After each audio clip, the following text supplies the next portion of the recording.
Bom, pessoal, vamos continuar as transformações gasosas, hoje vendo, então, a transformação isobárica. O iso, a gente já viu na aula passada que é constante. Bárica lembra pressão, então, pressão constante, né? Aí a gente vai lembrar da Lei Geral dos Gases, que era o Pivot-Povetot da aula passada. E aí eu posso dizer para vocês que se o volume de pressão é constante, tanto no início quanto no fim, o valor vai ser o mesmo, de forma que matematicamente a gente poderia cortá-los dessa equação. Então, o que resta é a variável volume e temperatura. Sendo assim,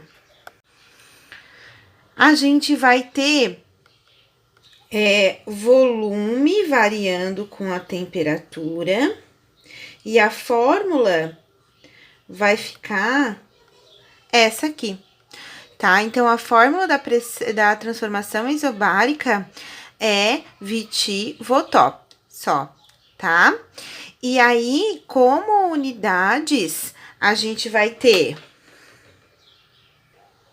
as unidades características de volume, que pode ser litro, ml,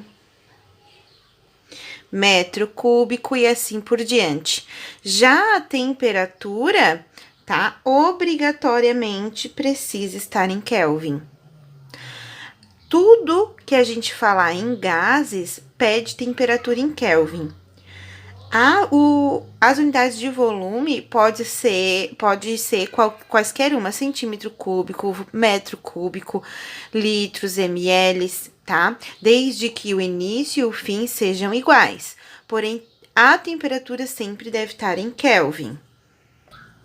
Então, a gente tem que lembrar daquela fórmula para transformar a temperatura em graus Celsius para Kelvin, né? Que eu preciso somar o valor 273, tá? Então, essa fórmula aqui é importante vocês deixarem aí no caderno, no cantinho, que a gente vai usar bastante.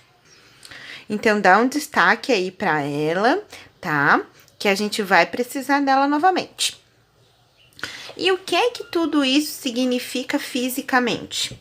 Bom, imaginem um recipiente aqui, né? E dentro deles nós temos confinado gás, tá? E em algum momento eu vou fornecer calor para esse recipiente. Simbolizado, então, por essa chaminha que eu coloquei, quer dizer o quê? Que esse recipiente está aquecendo. À medida que esse recipiente aquece, essas moléculas de gás vão começar a vibrar mais intensamente, tá? E aí, esse êmbolo que pode se mover ou não, ele vai se deslocar para cima. Se deslocou para cima, de modo com que a pressão, a distância entre as moléculas de gás continua praticamente a mesma, ou seja, a pressão que as moléculas estão sofrendo sobre as paredes do recipiente e o choque com elas mesmas, tá? A pressão continua constante. O que aumentou para isso? Aumentou o volume, aumentou o espaço de confinamento do gás. Isso que quer dizer essa transformação isobárica fisicamente.